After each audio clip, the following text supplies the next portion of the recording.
namamu Tuhan, karena Tuhan selalu menyertai dan melindungi kami.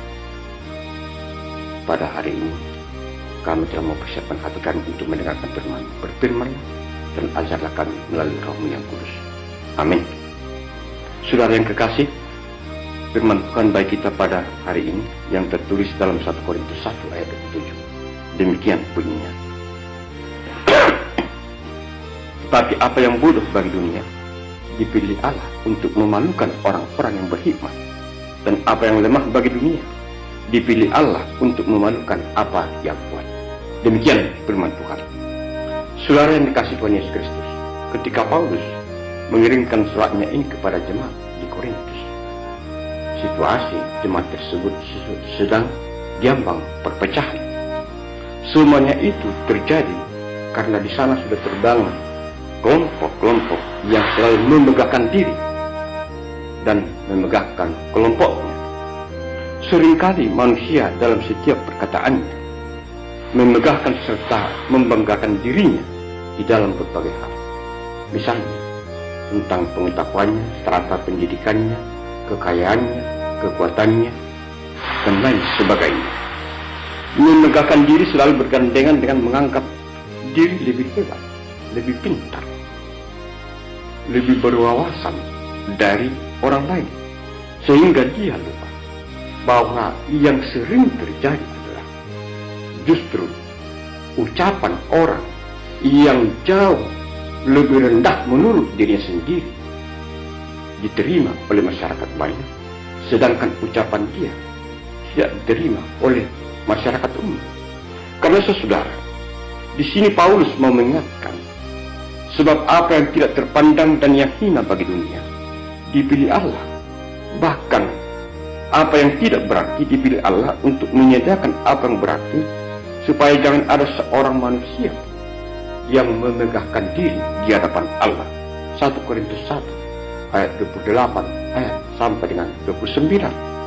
Melalui nats ini Paulus mau mengingatkan supaya kita jangan memegahkan diri di hadapan Tuhan.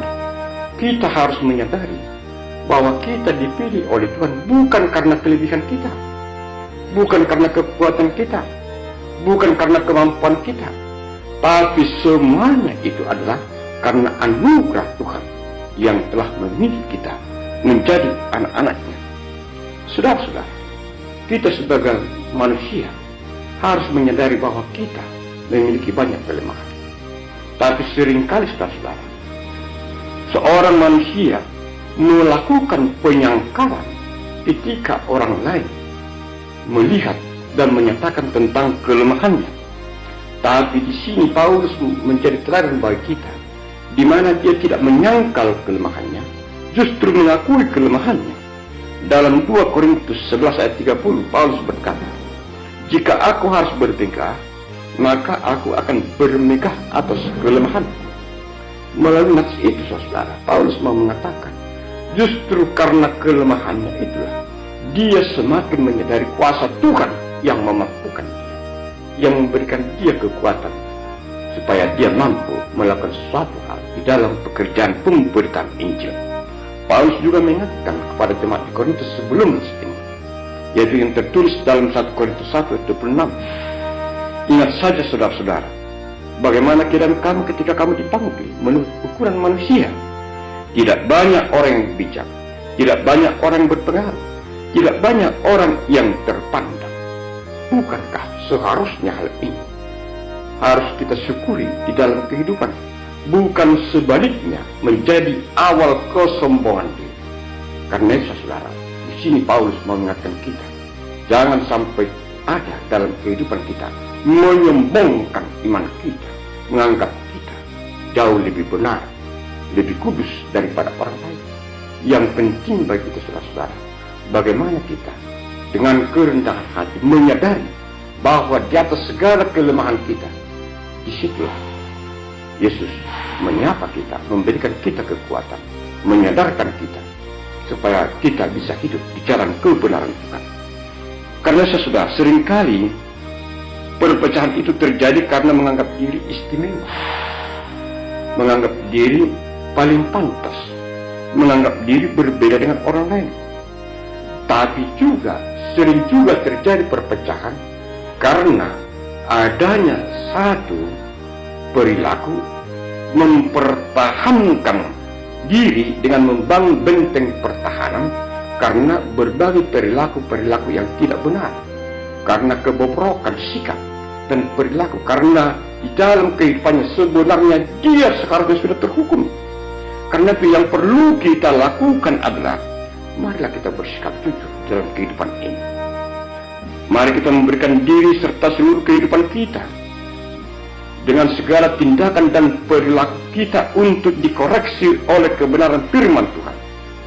Sebab dengan memberikan diri kita dikoreksi oleh firman Tuhan, di sanalah kita bisa melakukan perubahan di dalam kehidupan. Karena itu dengan kerendahan hati tunjukkanlah diri mengikuti Tuhan yang telah dimampukan untuk hidup dalam kebenaran, bukan hidup dalam ketidakbenaran. Jauhkan diri kita dari keangkuhan, sebab keangkuhan hati akan menyebarkan benih kebusukan, kemunafikan, dan berbagai kebohongan di dalam kehidupan. Dan ingatlah, kebodohan serta kesalahan terbesar dalam hidup seorang manusia adalah ketika dia merasa lebih baik dari orang lain, ketika dia merasa bahwa dia lebih pantas, dan itulah yang membangun keangkuhan diri tanpa disadari.